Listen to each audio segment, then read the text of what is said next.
What's going on, you guys? So check it right. Emtee finally dropped his long-awaited album DIY 3, and honestly speaking, Big Hustle delivered with this body of work. Now the album consists of 11 songs, which made for a nice, short, concise listen. I mean, he didn't really rely on features on this one, as we only had Saudi, Just G, and Nanette featured on there. I mean, the vocals from both Saudi and Nanette on their respective records were too clean, and they essentially enhanced those songs.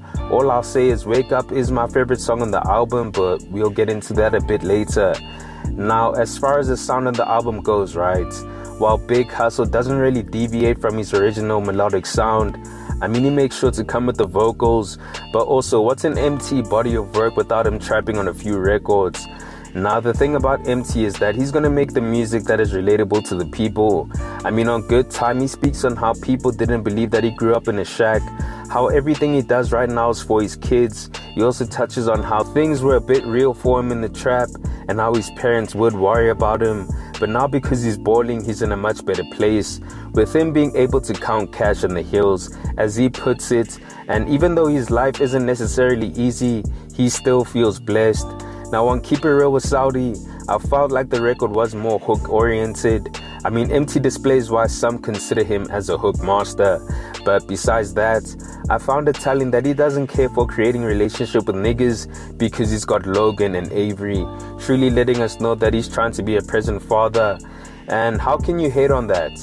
Now on Wake Up, which features Nanette, which is my favorite song on the album, Emtee speaks on realizing that he's got to do better when it comes to his woman and how he would hate to lose her.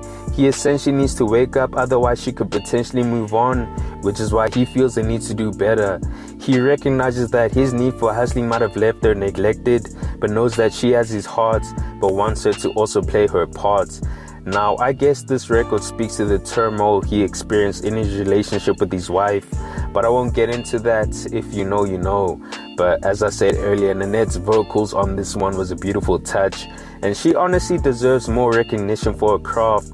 But anyways, now on Get Straight To It, this felt like a continuation from Wake Up, since we have Emtee giving us another love record where on the hook, he speaks on how his girl is fine, he can't get her off his mind, she likes his style, and that she gets straight to it without wasting any time.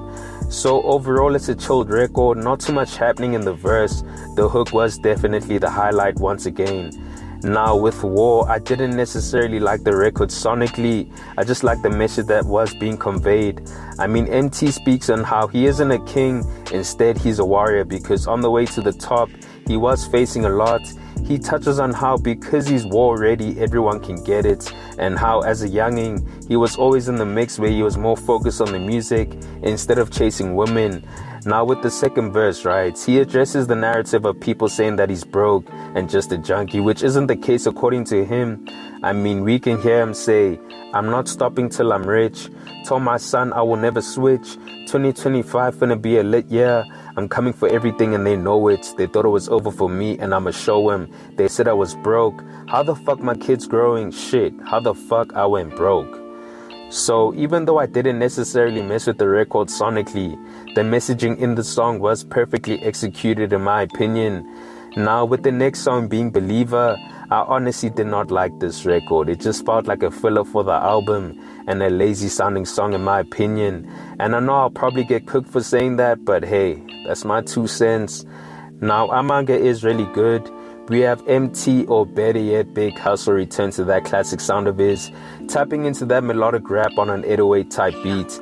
I mean, he sounded too clean on this one. And once again, he demonstrates why he is the hook master in this rap shit.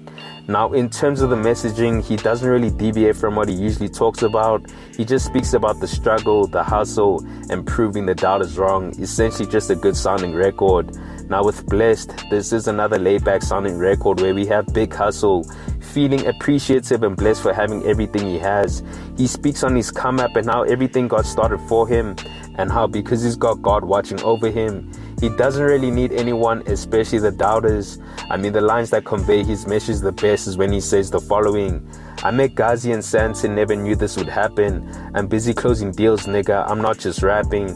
Many praying for my downfall, is that why you come around more? I can do this shit without y'all. He also says, I remember I was lurking, had no money, wasn't working, but God led me to my purpose. I don't feel no pain, I'm immune to it. And he continues by saying, bitch, I'm him, no need to prove it. They can't fuck with me when it comes to the music. They're not doing what I'm doing, they're not moving how I'm moving. And lastly, he says, never stress, just do your best, Let God handle the rest, life gon' put you to the test. All I know is that I'm blessed, but I never flex.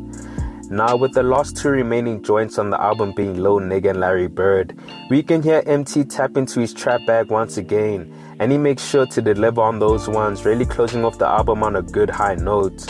Now with DIY 3, right, it's clear that the themes around the album were centered around proving his doubters or haters wrong, his come up and how he didn't have it easy growing up, and because of the struggle he went through trying to make it in life, ultimately he wants the best for his kids and does everything for them, which kind of makes sense since we have all three of them on the album art, which is beautiful by the way.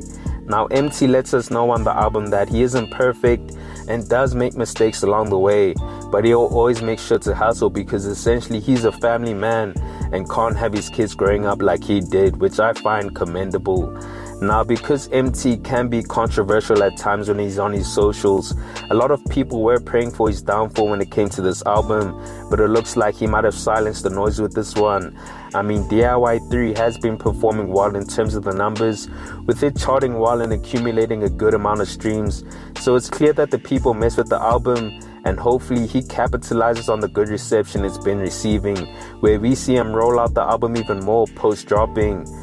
But you guys let me know your thoughts on this. What did you think of DIY 3 by Emtee? Are you messing with it or nah? Comment down below.